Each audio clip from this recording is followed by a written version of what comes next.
Hello, welcome back.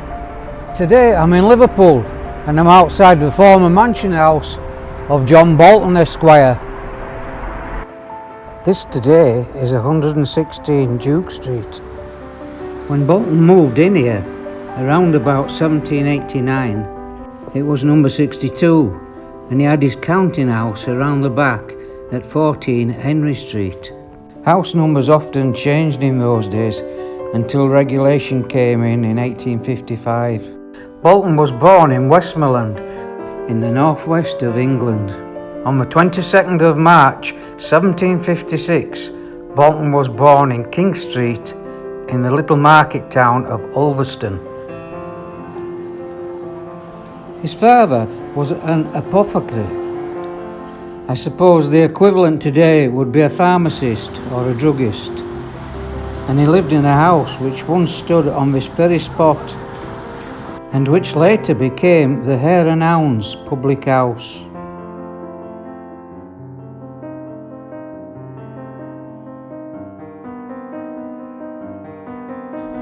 John attended the Town Bank Grammar School in Ulverston. Upon leaving school he travelled to Liverpool and became apprenticed to the firm of Rawlinson and Chorley of Rosemary Lane, and then from 1767 they were residents in Hanover Street where they stayed for several years. By 1779 Henry Rawlinson and John Chorley had become major importers of cotton into Liverpool, and before this the Rawlinson family dominated the West Indian trade out of Lancaster. In 1756 at least 8 of the 17 returning vessels from West Indian and American colonies were Rawlinson owned. A decade after this, they became owners of a plantation in Granada.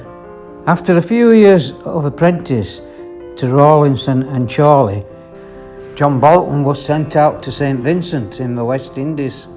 After working on a plantation provision store, he worked his way up until he became an agent for Rawlinson and Chorley, where he learnt the business of buying and selling slaves and overseeing their forced labour. John Bolton returned to Liverpool around 1786.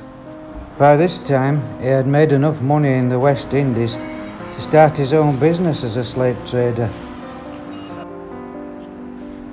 He wasn't a particularly educated man, but was able to buy himself respectability and influence, and rapidly became one of the leading West Indian merchants of his generation. He became the president of the Liverpool Association of West Indian Merchants. He strongly supported the Conservative Party and became friends of George Canning and William Huskisson, who on many occasions delivered electioneering speeches to the crowds from the balcony of the house of John Bolton in Duke Street, which became the Conservative Party headquarters. On the 31st of May 1797, John Bolton married Elizabeth Littledale of Whitehaven, marrying in St. Marylebone in London. The town hall in Liverpool is somewhat of a shrine to the slave trade, with many links both inside and out. The building has a decorative frieze showing African faces, elephants, crocodiles and lions, all references to the slave trade where Liverpool gained much of its wealth.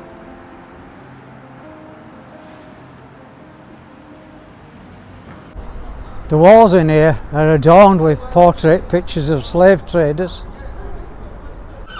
and at least 20 former Lord Mayors were actively involved in the slave trade. Bolton owned several ships with names such as the Elizabeth, the King George, the Bolton and the John. The Bolton was one of only a very few ships that was taken over by its captives, eventually catching fire and was blown up.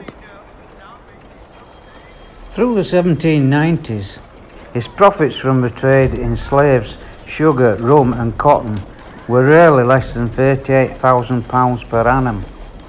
He participated in at least 69 slave voyages between 1788 and 1807. He was sole owner in the majority of those voyages, but did have some partnerships. At the peak of his activity between 1798 and 1805, he sent at least 5 ships from Liverpool in each of those years. Many slaves had their names changed, like a brand that identified ownership. Maria, a slave girl who worked in St. Vincent Botanical Garden, had 3 daughters, Chance, Frances and one called Liverpool. I found no evidence, but it makes me wonder if John Bolton is the one that named her Liverpool. In 1803, when there was a threat of an invasion by the French, John Bolton raised 800 men to form the 1st Battalion of Liverpool Volunteers. He clothed, fed, housed, armed and trained them all at his own expense. He became known as Colonel Bolton, but no battles ever took place, and the battalion was disbanded in 1806. So not long after this, in 1804, he decided to spend some of his great wealth on a country house. He bought Bolton Hall, which at the time was in Yorkshire. Maybe he bought it because of its name, who knows? Since the 14th century, it had been home to the Pudsey family. After purchasing the hall, John Bolton immediately started to rebuild and alter it. With the help of his architect, Joseph Candy, they rebuilt the south gable and put gables and turrets on the west side, all these in a Gothic style. In 1464, after the Battle of Hexham, King Henry VI took refuge in Bolton Hall, and the king was said to have left some boots, gloves and a spoon there. These items were sent to Liverpool Museum, but unfortunately they were destroyed in a fire there during World War II.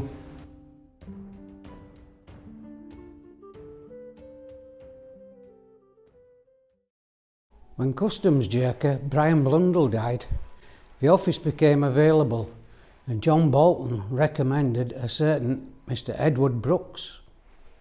After a short time in the post, Brooks, who was also a native of Ulverston, made a request for an increase in salary. The request was turned down and Brooks blamed Bolton, Bolton being president of the West Indian Association.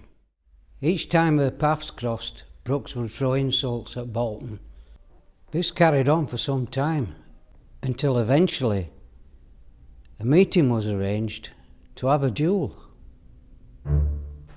It was to take place at Miller's Dam, just off Egbert Road, but it never did take place because someone informed the authorities.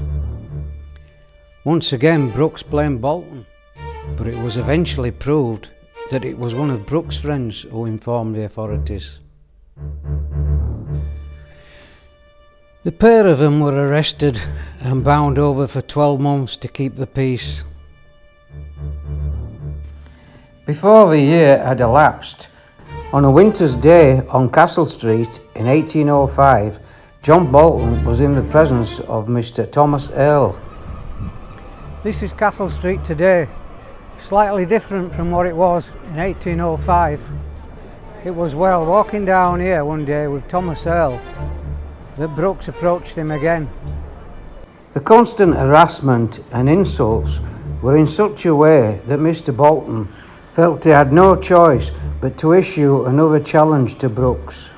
The authorities intervened once again and Brooks was taken into custody. He was only held for a matter of hours, and as soon as he was released, he sent a friend to Bolton to arrange to settle the matter.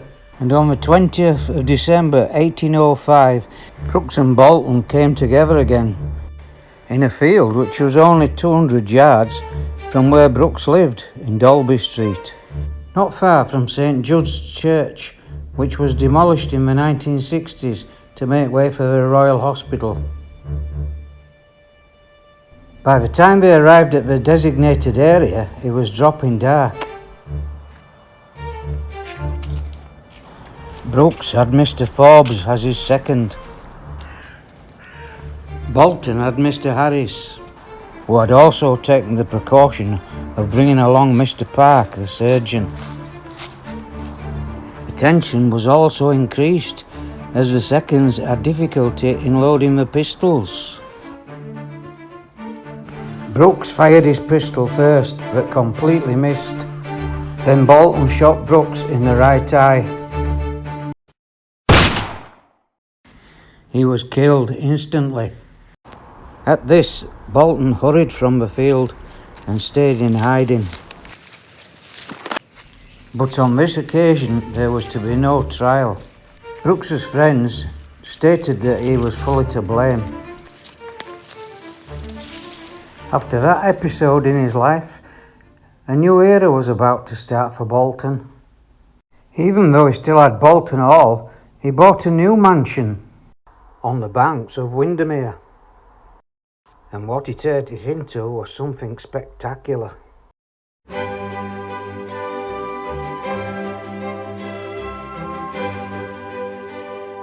Storrs Hall was originally built for Sir John Ledyard of Ganton Hall in Yorkshire.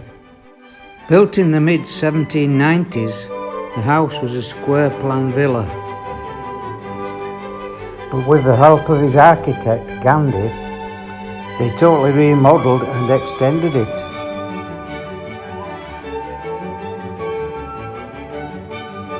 Sandstone for the work is said to have come from Holker Quarry near Cartmel, and the work seems to have been finished by 1809.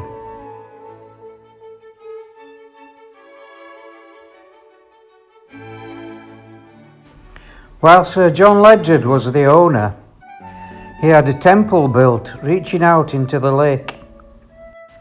It was built in honour of 4 naval personalities: Lord Howe, Lord Vincent, Lord Duncan and Lord Nelson. It was erected not long after the completion of Storrs Hall in 1797. It still stands today, but it's long since lost its door and windows. Each corner has a plaque which bear the name of an admiral, namely Vincent, Howe, Nelson and Duncan.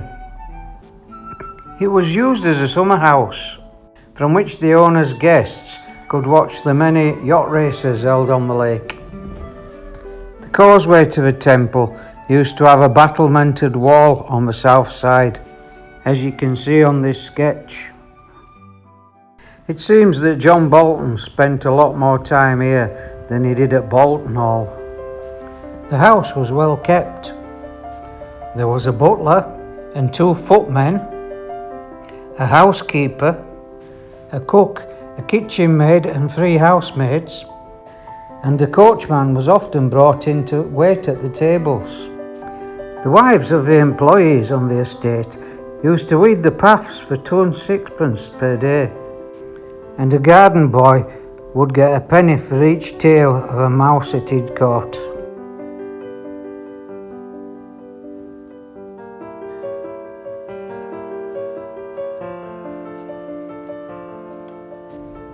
A portrait picture of John Bolton was bequeathed to his housekeeper, a Miss Long, who married Benjamin Bill, the butler at Storrs Hall. She left the painting to her granddaughter, Sarah Hudson. Sarah married a farmer called William Rawlinson in 1902. He lived in Godmond Hall, Burneside. Sarah lived there till her death in 1957, and the painting was hanging on the stairs there for many years. It's thought to be now somewhere back in Storrs Hall.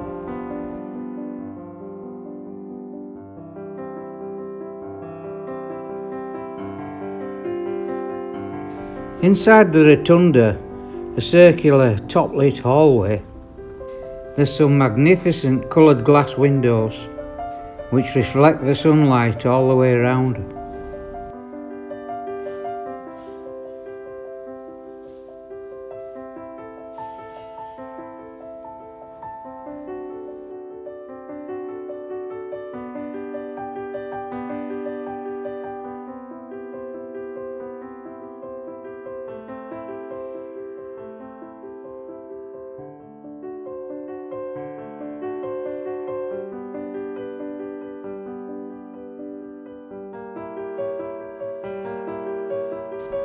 As he did in Liverpool, Bolton quickly became friends with the prominent people of the area, including who was to become his close friend, the well-known poet William Wordsworth.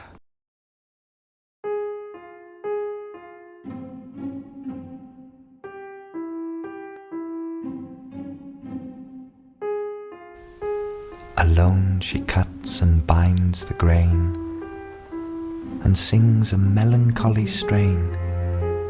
Oh, listen, for the vale profound is overflowing with the sound. No nightingale did ever chaunt more welcome notes to weary bands of travellers in some shady haunt among Arabian sands.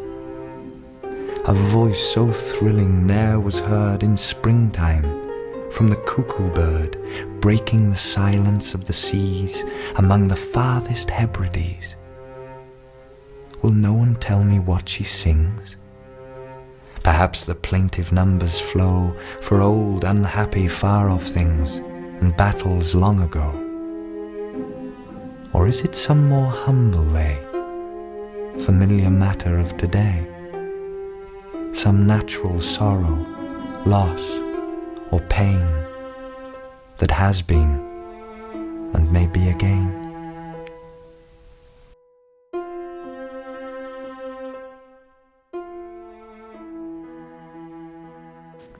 Wordsworth would be entertained by Bolton many times, both here and in Duke Street in Liverpool. A high point for John Bolton's life at Storrs Hall came in August of 1825, when he entertained George Canning, who was at the time Secretary of State for Foreign Affairs. A large company of guests assembled there in honour of the minister, including poets Southey and Wordsworth.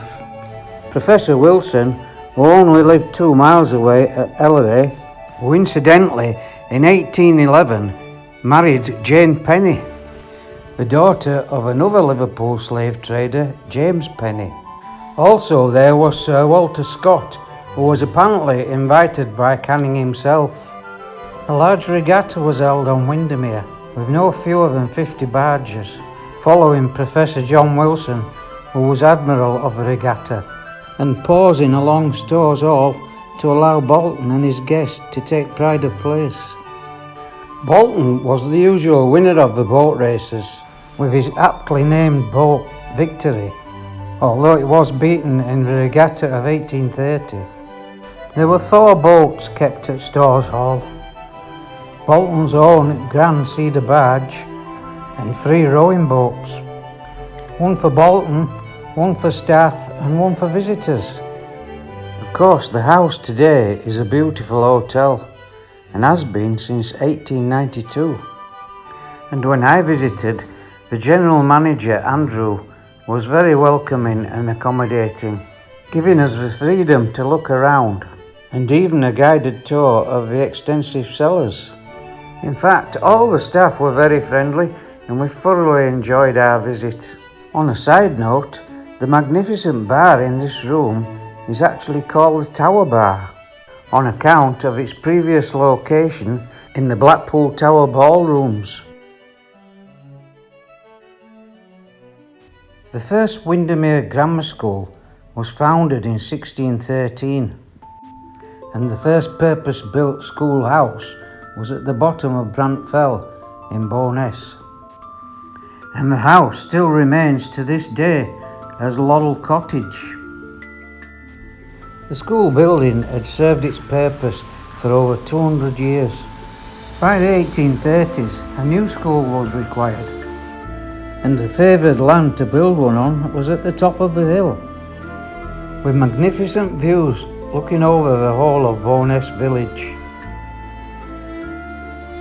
In 1836, John Bolton was in his 80th year and in very poor health.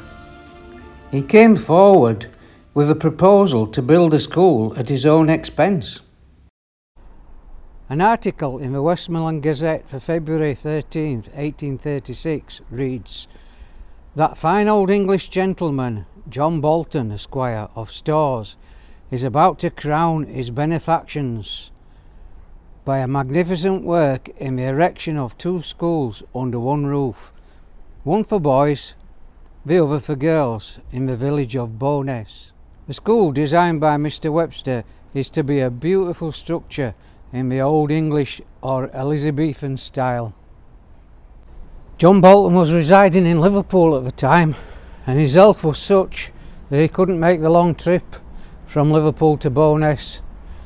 So he asked his good friend William Wordsworth to do the laying of the foundation stone. The cortege assembled at Mrs. Ullock's White Lion Inn on a very wet and windy Wednesday morning of the 13th of April 1836. It had rained all morning, but despite the torrential rain, there were from 700 to 800 spectators on the day. Whilst at Mrs. Ullock's, a time capsule was produced with items placed into a bottle.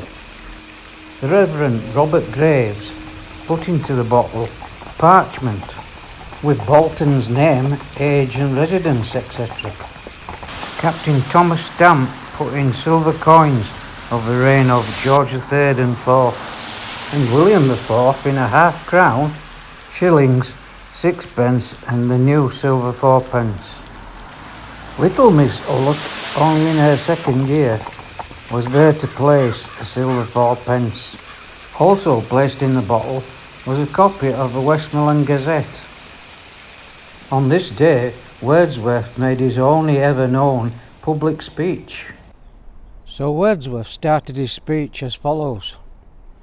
Standing here as Mr. Bolton's substitute, at his own request, an honour of which I am truly sensible, it gives me particular pleasure to see, in spite of this stormy weather, so numerous a company of his friends and neighbours upon this occasion.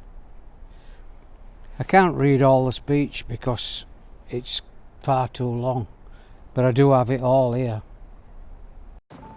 The speech was not made in full owing to the downpour, but Wordsworth, then in his 66th year, thanked all who attended and proceeded to lay the first stone.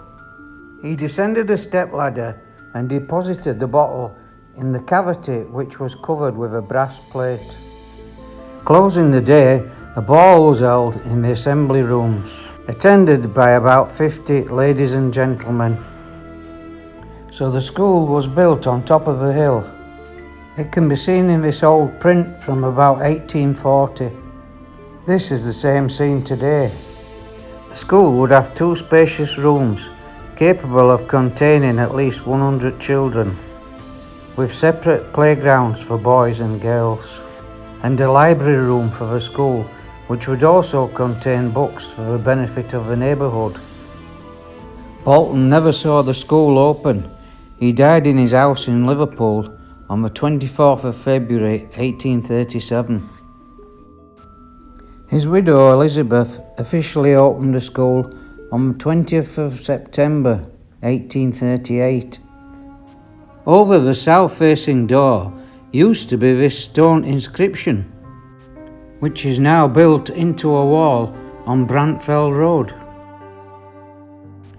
Also, inside the school used to be a fine marble tablet with a medallion of John Bolton, surrounded by laurel leaves with 2 torches inverted at each side.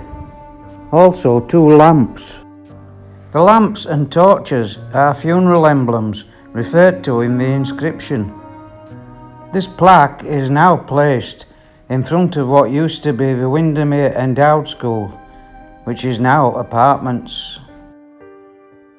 John Bolton's funeral would include a journey of 4 days from Liverpool to Bowness on Windermere. On the Monday morning, 6th of March, as early as 7 a.m, Duke Street was beginning to become crowded with spectators. This was one of the biggest funeral processions Liverpool has ever seen, with at least 1,500 people in this street alone. Carriages were drawn up, and at 9:30 the coffin was brought out of the house. The coffin was covered in rich black velvet, embossed with silver nails and the plate and handles were also of silver. The hearse, drawn by 4 beautiful horses, set off up Duke Street and then into Rodney Street. There were 8 gentlemen abreast, 300 boys from the Blue Coat School, 250 gentlemen on foot, 60 gentlemen on horseback, 30 gentlemen's private carriages, a mute and 4 mutes on horseback. 3 mourning coaches were each drawn by 4 horses, and John Bolton's private carriage was also drawn by 4 horses. As they travelled along Rodney Street, the bells of St. Luke's could be heard. The procession went on through the crowded streets right up to Capedale. This is where those on foot fell back, and then the funeral on that first day proceeded the 31 miles to Preston. On Tuesday, the journey was continued to Lancaster, a further 21 miles, and from Wednesday from Lancaster to Storrs, and passing through Kendal at around 1 o'clock, arriving at Storrs Hall that evening. On the Thursday morning at 11 o'clock, the procession reformed and moved off to St. Martin's, the parish church of Windermere. Every family of distinction from miles around attended this funeral.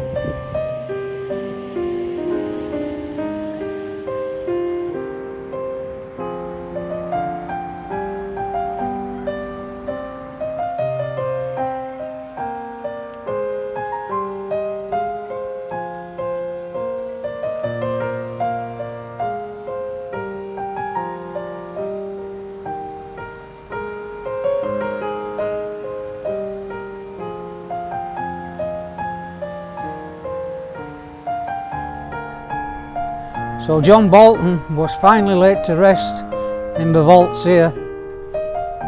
11 years later, his wife Elizabeth died at Storrs Hall, and she was also laid to rest here.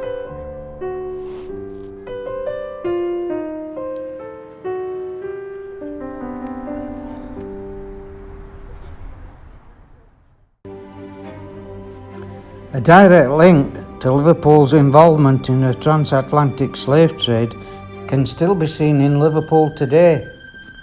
2 graving docks, which were constructed between 1765 and 1769, would be used to clean and repair ships in preparation for their trips to West Africa, where they would pick up enslaved African people and transport them across the Atlantic to the Americas.